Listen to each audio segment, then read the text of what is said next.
ৰাজ্যত বাংলাদেশীৰ বিৰুদ্ধে ইতিমধ্যে আৰম্ভ কৰিছে একশ্যন। চৰকাৰে বাংলাদেশীৰ বিৰুদ্ধে একশ্যন ল'বলৈ গৈ হাৰাশাস্তি কৰিছে নেকি প্ৰকৃত ভাৰতীয় নাগৰিকক? শুকুৰবাৰৰ পৰা অন্তৰ্ধান হৈ থকা মহিলাগৰাকীৰ আজি সন্ধান ওলাল। সদ্য সমাপ্ত পঞ্চায়ত নিৰ্বাচনত ভোটদান কৰা দৰং জিলা ধুলা আৰক্ষী থানাৰ অন্তৰ্গত লতাহাট গাঁৱত 9 মাহৰ সন্তানৰ মাতৃ তথা মুজিবুৰ ৰহমানৰ পত্নী মানিক জান বেগমক পৰিয়াললৈকে নজনাকৈ পঠালে বাংলাদেশলৈ। আজি সামাজিক মাধ্যমত কোলাত কেঁচুৱালৈ প্ৰখৰদত থিয় হৈ থকা দেখি মহিলাগৰাকীৰ পৰিয়ালৰ মাজত সৃষ্টি হয় হাহাকাৰ। উল্লেখ্য আছে বাংলাদেশী বুলি উঠাই লোৱা মানিক জান বেগমৰ পিতৃ 1951 চনত NRCত নাম আছে। এই ক্ষেত্ৰত আমচুৰ দৰং জিলা সমিতিৰ সভাপতি মাহবুবুল হকে চৰকাৰক নিৰি তথা ভাৰতৰ নাগৰিকত্ব প্ৰমাণ পত্ৰ থকা মিয়া মুছলমানক হাৰাশাস্তি বন্ধ কৰাৰ বাবে দাবী জনোৱাৰ লগতে সংখ্যালঘু বিধায়কসকলকো নিৰীহৰ হৈ আগুৱাই আহিবলৈ আহ্বান জনায়। লগতে বিদেশী বুলি প্ৰমাণ নোহোৱাকৈ মানিক জানক স্বগৃহত উভতাই অনাৰ বাবে প্ৰশাসনক অনুৰোধ জনায় পৰিয়ালৰ লোকে। মোৰ নাম মুজিবুৰ ৰহমান। ঘটনাটো 2 বছৰ আমি খাটি আহিলোঁ। ঘৰত আহি 3 বছৰ বসবাস কৰিলোঁ।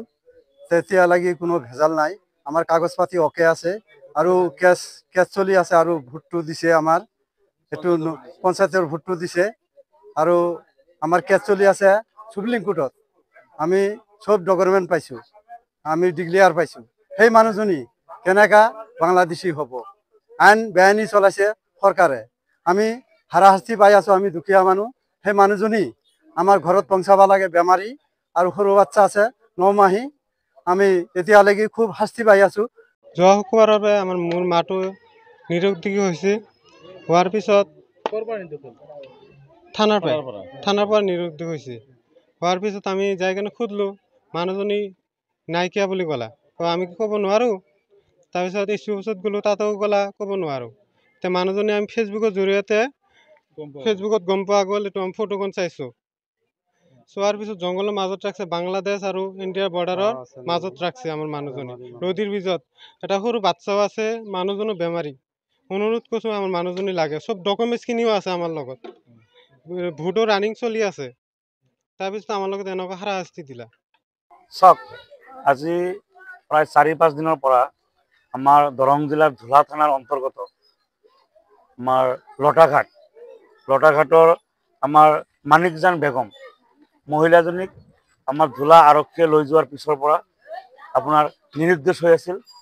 ঘৰত কোনো ধৰণৰ তেওঁলোকে মানে অৱগত কৰোৱা নাছিল যে ক'ত গৈছে। তেওঁলোকে বিচাৰ খোজা কৰি আছিল। পুলিচৰ তাত বাৰ গৈছিল। পুলিচে কৈছে আমি নাজানো বুলি কৈছে। আজি হঠাৎ সামাজিক মাধ্যমত আমাৰ ফেচবুকত আমি সকলোৱে দেখা পালোঁ যে বাচ্চা লৈ আৰু কেইবাজনী মহিলাৰ সৈতে বাংলাদেশ বৰ্ডাৰত আছে। যে এইটো খুব এটা অসহনীয় কথা, খুব দুৰ্ভাগ্যজনক কথা যে 9মহীয়া সন্তান লৈ আৰু যিটো মানে প্ৰখৰ ৰ'দত পথাৰৰ মাজত তেওঁলোকে দুয়োফালে একফালে আপোনাৰ বাংলাদেশ বৰ্ডাৰ পুলিচ, একফালে আমাৰ BSF আছে, তেওঁলোকৰ মাজত ৰখি আছে। আজি ভাৰতীয় হৈ, আজি ভাৰতৰ মানুহ হৈ আজি যদি এনেকুৱা বৰ্ডাৰত কি পৰিৱেশত তাতে থৈ আহিলে, এই কথাটো মানে আমি চৰকাৰক আমি দাবী জনাই তেওঁলোকে স্পষ্ট কৰিব লাগে।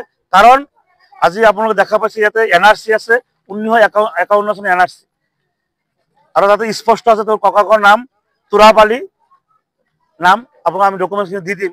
গতিকে 1951 চনৰ পূৰ্বপুৰুষৰ NRC থকা এজনী মহিলাৰ তেওঁ যোৱা যি পঞ্চায়ত নিৰ্বাচন হ'ল, সেই পঞ্চায়ত নিৰ্বাচনতো তেওঁ ভোট দিছে আৰু তেওঁৰ ইতিমধ্যে তেওঁৰ গুৱাহাটী হাইকোৰ্টে তেওঁৰ কেছ চলি আছে।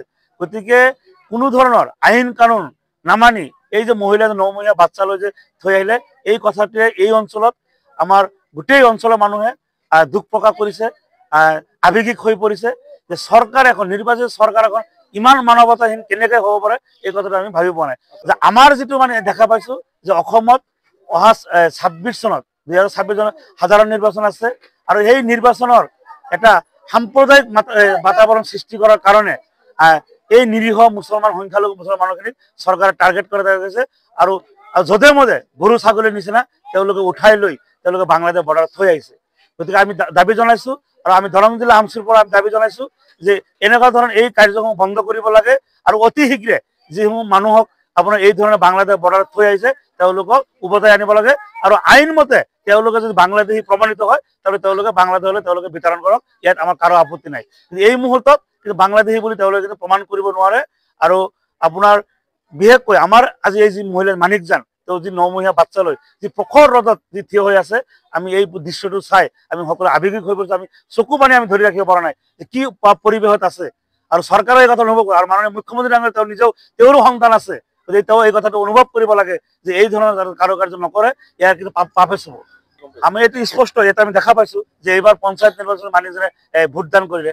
গতিকে আজি 15 দিন আগতে 20 দিন আগতে ভোটদান কৰা মানুহজনী কেনেকৈ হঠাৎ বাংলাদেশী হৈ গ'ল। কেছ চলি আছে। আৰু এনেকুৱা ডি ভোটাৰ, আপোনালোকে জানে যে ডি ভোটাৰত যিমান কেছ চলি তাৰা 99% আপুনি স্বদেশী বুলি ইতিমধ্যে আপোনাৰ ন্যায়ালয়ে কিন্তু ৰায়দান কৰিছে। গতিকে আমাৰ এটা সম্পূৰ্ণ বিশ্বাস আছে এই মহিলা, যে কাৰণ তেওঁৰ ককাকৰ 1951 চনৰ NRC আছে, তেওঁৰ আধাৰ কাৰ্ড আছে, ভোটাৰ কাৰ্ড আছে, সম্পূৰ্ণ আপোনাৰ যিখিনি থাকিব লাগে ডকুমেণ্ট, সম্পূৰ্ণ ডকুমেণ্ট আছে। গতিকে ন্যায়ালয়ে নিশ্চয় এই যি তেওঁ যে ভাৰতীয় সেই বুলি ৰায় পোৱাৰ পূৰ্ণ এটা সম্ভাৱনা আছে। আৰু এনেকৈ কৰুণ পৰিৱেশ চলি থকাৰ মাজতো আমাৰ যি সংখ্যালঘু আমাৰ যিসকল আপোনাৰ বিধায়ক বা নেতাসকল আছে, আমি কিন্তু তেওঁলোকক স্পষ্ট কিন্তু কোনো ধৰণৰ আপোনালোকে তেওঁলোকে প্ৰতিবাদ কৰা বা কোনো ধৰণৰ মন্তব্য কৰা আমি দেখা পোৱা নাই। গতিকে আমি সদৌ অসম সংখ্যালঘু আমচুৰ দৰং জিলা সমিতিয়ে আমি দাবী জনাইছোঁ যে আপোনালোকে নিজৰ খালি সম্পত্তি বঢ়ালে নহ'ব, আপোনালোকে পেট্ৰল পাম্প দিলে নহ'ব, আপোনালোকে গুৱাহাটী হাতীগড় মাটি কিনিলে নহ'ব। আপোনালোকে এই জাতিৰ বিপদৰ সময়ত আপোনালোকে ওলাই আহক, কাৰণ এই জাতিটো বাচিলে আপোনাৰ ৰাজনীতি থাকিব।